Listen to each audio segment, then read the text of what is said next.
Diaries. Take a look at many of the reasons why we love him. Well, you know how sometimes you feel crazy and you call me and I tell you that you're not crazy? Even though most of the time I am. Well, I need you to tell me that I'm not crazy. No promises.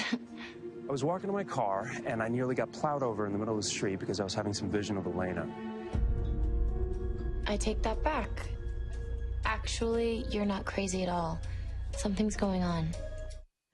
Please welcome back Paul Wesley to the Pix 11 Morning News. Hi, thank you for having me. Did you like that bottom screen? He said getting vampy. It says getting vamp. Actually, it still says getting vampy. I don't even, who wrote that? How'd you guys come up with that? What does that even mean? Oh, you know, we spend hours thinking about these How things. do you get vampy? I don't know. Okay. Like, I don't know. We're just getting Okay. started. Let's move Okay. on. Let's move on. Listen.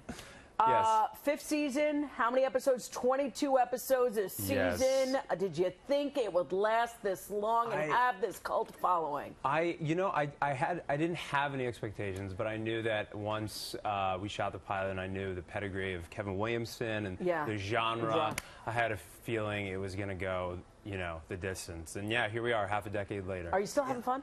I am, and well, so, you know, one of the reasons I'm primarily here is to promote the episode that airs on Thursday, which I directed. Cool. So that is that, not to be so pluggy. Yeah. But that is, it's all right. But that has sort of infused this new level of excitement in my life. Okay, so how difficult is it to sort of go from being in front of the camera to now stepping behind the camera and directing? I mean, is it a weird transition to make? Well, I was just telling you earlier, it's you have to really try not to be a narcissist because you are you have a playback monitor, so you shoot a scene and then you sort of watch the scene and you have to sort of be objective enough to say, okay, I'm gonna move on. I'm not gonna do a take because I didn't like the way my hair was off in one angle, or you know what I mean. But what's it like to direct your friends too? I mean, because that's got to be very challenging, where you're now in the leadership role. You know, it's funny. People think that a director is sort of like the leadership role, but I needed them so badly. Yeah. I needed them as much as they needed me. I needed them to be there to nail their performances, and I talked to all of them prior to the directorial debut, and I said, guys, I need you, and they all came in and they knew their lines and they nailed it for me, and I was so I was so impressed. So there was no point where someone said, "You're not the boss of me."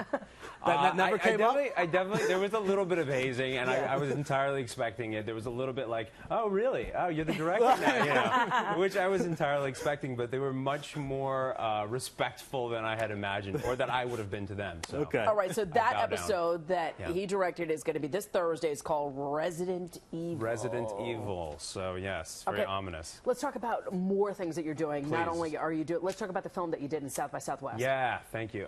It's a New York City film, so you know, it's here in the hometown. It's a movie I shot with one of the most talented people I know, a friend of mine named Sean Christensen, who won an Oscar last year for Best Live Action Short.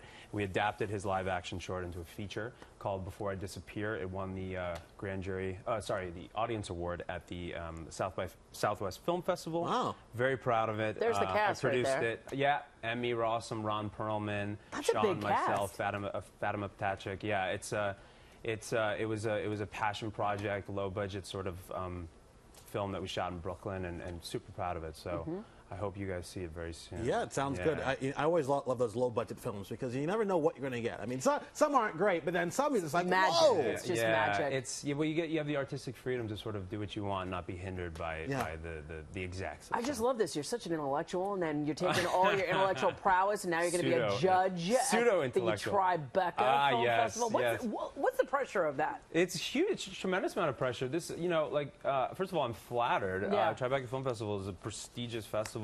I'm one of 5 judges for the short film category. I think 5 or 6. But it's like Whoopi Goldberg, Christine Lottie, myself, and several others. I don't know why they chose me. I don't know what they're thinking.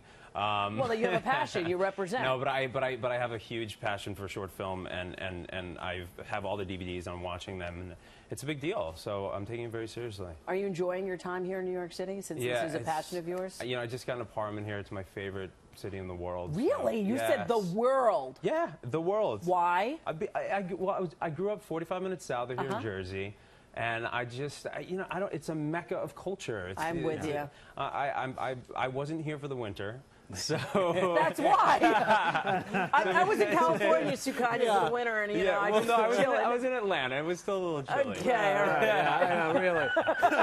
Paul, it's good having you back here in the city. Congratulations, all good stuff. Thank you. Good luck to you. And the big episode, it's Thursday, right? Thursday, yes, 8 p.m. All right, can't wait to see it. Check it out. Thank you guys so Pix. much. I appreciate it. All right.